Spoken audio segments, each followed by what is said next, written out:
Great patriot, Senator Tom Cotton of Arkansas on the Senate Intelligence Committee and other committees, a combat veteran. You know, Senator, I'm watching what's going on in the Middle East. The Middle East has exploded. There's a war going on in the Middle East. Israel is surrounded by Iranian surrogates and Iran. The Secretary of State says, Iran will have the material it needs to build a nuclear weapon in a week or two. It's not even a headline on any newspaper. And we're withholding weapons from Israel while we're pouring tens of billions of dollars into Iran, $1 billion into Hamas, and on and on and on. Can you please explain to me the other insanity of this administration when it comes to an ally like Israel? Mark, the Biden-Harris policy in the Middle East is as inexplicable as it is indefensible. We saw what a successful policy looks like with President Trump. President Trump backed Israel and our other allies in the region to the hilt with no daylight. We had peace and stability in the Middle East. We even had peace agreements, the Abraham Accords, between Israel and several Arab nations. Yet Joe Biden and Kamala Harris for 3.5 years have appeased Iran at every turn and giving it tens of billions of dollars in sanctions relief, which continue to this day, which has enabled Iran to fuel its ring of fire around Israel. Terrorist groups like Hezbollah to the north, Hamas to the south, an outlaw rebel group in Yemen shooting rockets and drones into Israel.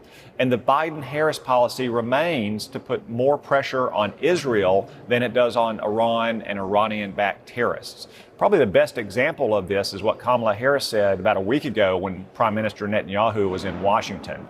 It's really the only thing she said since she became the Democrats' de facto nominee related to policy at all, because she's hiding out from the media. But she said that Israel has a right to defend itself, and then she went on to basically blame Israel for civilian casualties in Gaza, for civilian displacement in Gaza, for starving Gazans. All of those things are solely the responsibility of Hamas, a bloodthirsty terror group that represses its own people in Gaza and committed the worst atrocity against Jews since World War II.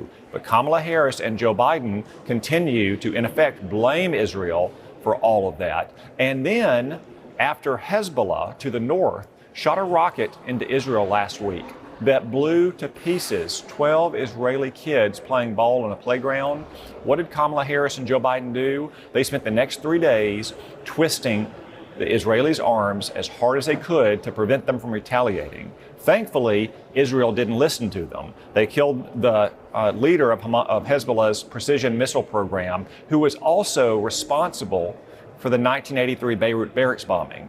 So Kamala Harris didn't just want Israel not to respond to an attack that killed Israeli kids. She didn't want Israel to respond and get vengeance on behalf of American Marines. And again, fortunately, Israel is strong enough and their country is united enough against their adversaries that they took decisive action, killing Iranian-backed terrorists in Beirut, in Gaza, in Damascus, and this last week, even in Tehran, at every turn opposed by Joe Biden and Kamala Harris. That's why we're on the brink of a larger war in the Middle East, because Joe Biden and Kamala Harris keep putting more pressure on Israel than they put on Iran and its terror network.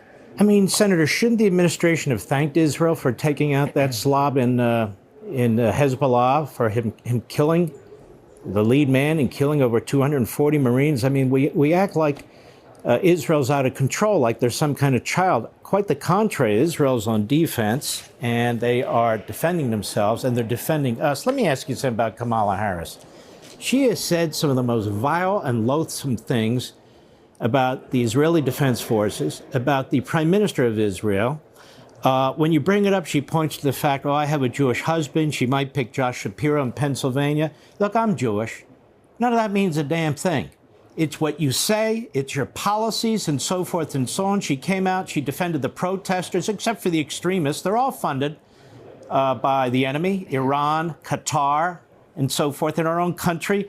Do you have faith that she has the knowledge, that she has the know-how, that she has the right viewpoint to defend this country against our enemies? I want you to answer that when we come back, because as best as I can tell, the best we can get out of Kamala Harris is utter incompetence and inexperience. The worst we can get is this endless anti-Americanism and anti-Israel and anti-defense mentality. We'll be right back. It's treasure time. Duck hunt, treasure hunt, find the gold. Tell the ducks we coming. You gotta cut a squirrel in half. Go big or go home. Looking at what we find doesn't tell the story. You see how we find it, it'll ignite the engine. My hand is shaking. A new season of Duck Family Treasure, streaming now on Fox Nation. Sign up at foxnation.com. How big is a big deal? Well, if you've got a military, first responder, or government service background, GovX.com is for you. GovX members get unbeatable discounts on thousands of top brands, from brands like Oakley, Yeti, Vortex Optics, and many more. Go check out GovX.com today and access the benefits you've earned. GovX, savings for those who serve. Oh, man, I love a good hotel breakfast. Same. Yeah, so close to the stadium. I managed to get the last room for $190. I booked the last room a week ago. I booked yesterday. One night, $140. What? How? Some sites panic you into booking their last room, but they don't have all the availability. Instead, use Trivago. Trivago compares hotel prices from hundreds of sites, so you can save up to $50 a night. Well, at least I got the last ticket to the game. So did I. Hotel? Trivago. My friends call me Zam. I naturally hold a lot of stress in my digestive system, as a lot of women do. When I started taking DSO-1, I immediately noticed how much lighter I felt, vibrant, alive. It really helps me stay regular, and you're not bloated at all. I honestly recommend DSO-1 to everyone. Visit Seed.com to start DSO-1 today. When your home needs work, where do you go? Angie. Angie? That's where Angie came in. With Angie, find top-rated certified pros in your area. Plus, compare quotes and pricing to help you get all your jobs done well. Find top-rated certified pros in your area at Angie.com. Want the effects of Viagra, but faster? Meet Rose Sparks. They contain sildenafil and tadalafil, but Sparks dissolve under the tongue. Dissolvables work faster than old-school pills. See if Sparks are right for you at ro.co/sparks.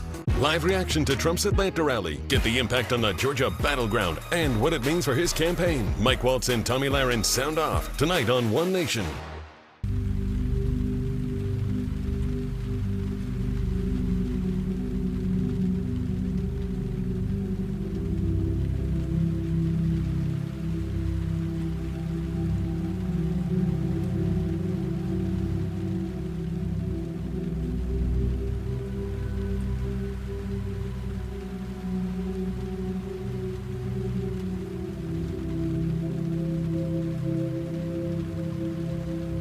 We need a small business loan fast. I got this.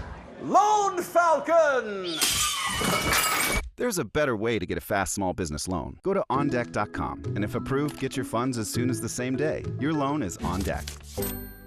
I think we can all agree that our underarms are not the only place we get body odor. Yet there wasn't a simple solution to control body odor everywhere. That's why I created Lumi Whole Body Deodorant, clinically proven to control odor anywhere you have it, but wish you didn't. Why do couples choose a Sleep Number smart bed? Can it keep me warm when I'm cold? Wait, no, I'm always hot. Sleep Number does that. Can I make my side softer? Can I make my side firmer? Sleep Number does that. Can it help us sleep better and better? Please. Sleep Number does that. 94% of smart sleepers report better sleep. Save 40% on the Sleep Number limited edition smart bed, plus free home delivery on select smart beds when you add an adjustable base. Shop now.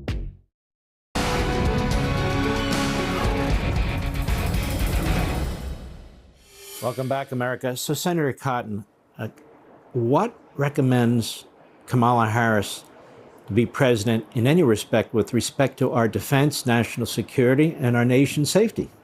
Nothing at all, Mark. And if you think that Joe Biden has made America weaker and less safe, let me tell you, the worst is yet to come if Kamala Harris becomes president. I served with her for 4 years, not just in the United States Senate at large, but on the Senate Intelligence Committee. That committee meets several hours every week when we're in Washington. It meets behind closed doors where people are a little bit more of their true self than when the cameras are rolling at other committees. And I can tell you, Kamala Harris is dangerously naive and weak. And again, you saw it when Prime Minister Netanyahu came to Washington. She came out and immediately condemned Israelis, effectively blaming them for all the civilian suffering and deaths and starvation in Gaza, which is solely the responsibility of Hamas. I met with the Prime Minister after that. He said this has emboldened Iran's terror network. And what happened less than 2 days after Kamala Harris used that kind of language? You had Hezbollah blowing up kids on an Israeli playground. Every time Kamala Harris or Joe Biden comes out and puts more pressure on Israel than Iran, it causes Hamas or Hezbollah to increase their demands for any kind of ceasefire or become more aggressive with Israel, because they know that the Biden-Harris administration will put more pressure on Israel to restrain itself than they put on Iran and its terror network to pull in its horns. You saw another example of that last week. Israel, or I should say, the Hamas leader, Ismail Haniyeh, was killed in Tehran. Rather than rejoicing at the death of a hardened terrorist who had the blood of Americans on his hand, whose terror group still holds Americans hostage to this day, you had Kamala Harris and the Secretary of State fretting about what it meant for negotiations about a ceasefire with Hamas, since the leader was now dead. Well, Hamas could have a ceasefire anytime it wants if it would simply lay down its arms, unconditionally surrender, and return our hostages. That's what you're going to get, though, with Kamala Harris, is you're going to get someone who consistently puts more pressure on Israel, who looks the other way on Iran funding pro-Hamas, anti-Semitic protests in America, and would be, again, the weakest president we've ever had.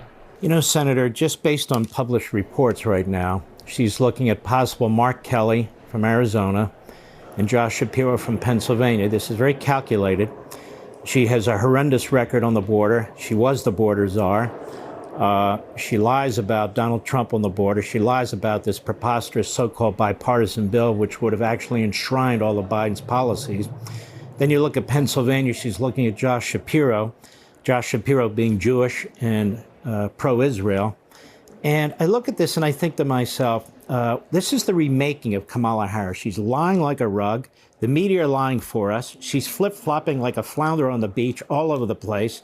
You've got, now she wants to cover her tracks. She thinks by getting Kelly out of Arizona that suddenly people say, oh, good, she's for the border. Or Josh Shapiro out of Pennsylvania, oh, good, she's pro-Israel. She's all, to me, about optics, about surface-level arguments. She's not about substance. What do you make of this? Mark, let's remember that the media and the Democratic strategists who are now saying Kamala Harris is the second coming of both Barack Obama and Martin Luther King Jr. A month ago were saying, well, Joe Biden may have had a bad debate, but he can't step aside because then we'd be stuck with Kamala Harris, who was such an incompetent, feckless candidate for president in her own right that she didn't even make it to the starting gun in 2020 in Iowa. She had to withdraw from the race in 2019 because she hasn't just been a failed vice president, as you say, in charge of our border, put there by Joe Biden, and we've had more than 10 million illegals coming into the country. In 2019, she promised that she would decriminalize illegal immigration.